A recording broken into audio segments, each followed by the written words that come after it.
शमूएल का पहला ग्रंथ अध्याय 30 अमलेकियों पर दाऊद की विजय। तीसरे दिन दाऊद अपने आदमियों के साथ सिकलैग आया। इसके पहले ही अमलेकियों लूटने के लिए नगैब और सिकलैग आ पहुंचे थे। उन्होंने सिकलैग को लूट कर जला दिया था। वे वहां की सब स्त्रियों और छोटे बड़े सभी लोगों को बंदी बनाकर चल दिए थे। उन्होंने किसी को मारा नहीं था, परंतु वे उनको अपने साथ ले गए थे। जब दाऊद अपने आदमियों के साथ नगर पहुंचा, तब उन्होंने उसे जला हुआ पाया और देखा कि पत्नियां, पुत्र, पुत्रियां सब बंदी बनाकर ले जाए गए हैं। दाऊद और उसके आदमी जोर जोर से इतना रोए कि उन्हें और रोने की शक्ति नहीं रह गई। दाऊद की दोनों पत्नियां यजीएल की अहोनियम और कारमेल के नाबाल की विधवा अबीगैल भी बंदी बनाकर ले जाई गई थी। अब दाऊद बड़े संकट में था। लोग उसे पत्थरों से मार डालने की सोच रहे थे। प्रत्येक व्यक्ति का मन अपने पुत्र पुत्रियों की चिंता के कारण कटुता से भरा हुआ था, परंतु दाऊद अपने प्रभु ईश्वर पर भरोसा रखकर हिम्मत नहीं हारा।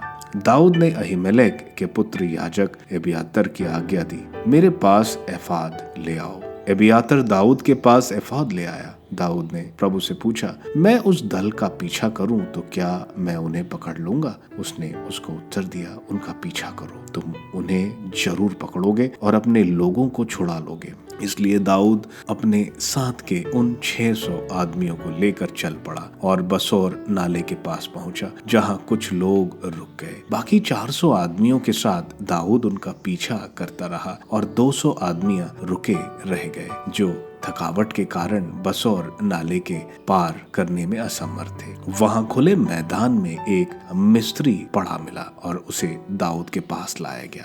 उन्होंने उसे कुछ रोटी खिलाई और पानी पिलवाया। फिर उसे अंजीर की कुछ डालियां और किशमिश के 2 गुच्छे दिए। जब वह खा चुका, तब उसमें शक्ति आई, क्योंकि उसने 3 दिन और 3 रात कुछ नहीं खाया पिया था। दाऊद ने उससे पूछा, तुम किसके आदमी हो और कहां से आ रहे हो? उसने उत्तर दिया, मैं मिस्री हूँ, एक अमालिकों के दास। आज से 3 दिन पहले मैं बीमार पड़ा, इसलिए मेरे स्वामी ने मुझे छोड़ दिया। हमने करेतियों के नागेब पर, यूदा के नागेब और कलेबियों के नागेब पर छापा मारा और सिकलैग को जला दिया। तब दाऊद ने उससे पूछा, क्या तुम मुझे उस दल के पास ले चलोगे? उसने उत्तर दिया, यदि तुम ईश्वर की शपथ खाकर कहो कि तुम ना तो मुझे मारोगे और ना मुझे अपने स्वामी के हवाले कर दोगे, तो मैं तुम्हें उस दल के पास ले चलूंगा। वह दाऊद को वहां ले गया तो वे देखते क्या है कि वे लोग भूमि पर इधर उधर पड़े हैं। वे खा पी रहे थे और उस बड़ी लूट के कारण विजय उत्सव मना रहे थे, जो वे फिलिस्तीनियों से और यूदा के देश से ले गए थे। दाऊद उन्हें संध्या से लेकर दूसरे दिन की शाम तक मारता रहा और उनमें उन 400 नौजवानों के सिवा जो ऊंटों पर चढ़ाकर भाग गए थे, एक भी शेष न रहा। इस प्रकार दाऊद ने वह सब कुछ फिर पा लिया जो अमालिकों ले गए थे। दाऊद ने अपनी दोनों पत्नियों को भी छुड़ा लिया। कोई या कुछ भी खाया नहीं था, ना छोटे बड़े लोग में, ना पुत्र पुत्रियों में और ना लूट के माल में। जो कुछ ले लिया गया था,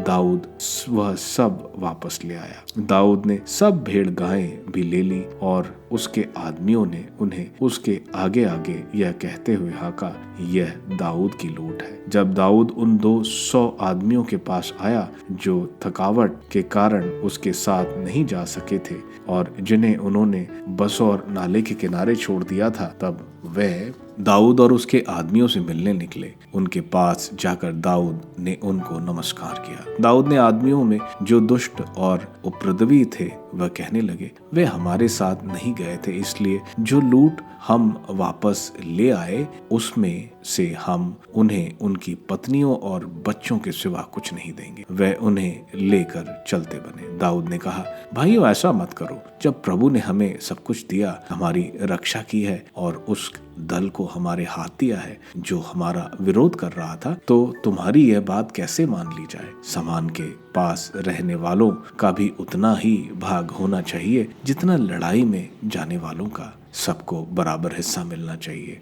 दाऊद ने इजराइल के लिए यह नियम और अध्यादेश बनाया जो उस देश में अब तक लागू है। सिकलाग पहुंचकर दाऊद ने लूट का एक भाग अपने मित्रों यूदा के नेताओं के पास यह कहते हुए भेजा, प्रभु के शत्रुओं की लूट का यह भाग आपको अर्पित है। उसने बेतेल, नागेब, रामोत, यतीर, अरोएर, सिफमोत, एशमोता, राकाल, यरमम, एलियो और केनियों के नगर हरोमा, बोर, आशान, अताक, हेब्रोन और उन सब अन्य स्थानों के नेताओं के पास उपहार भेजे जहां दाऊद और उसके आदमी घूमते रहे।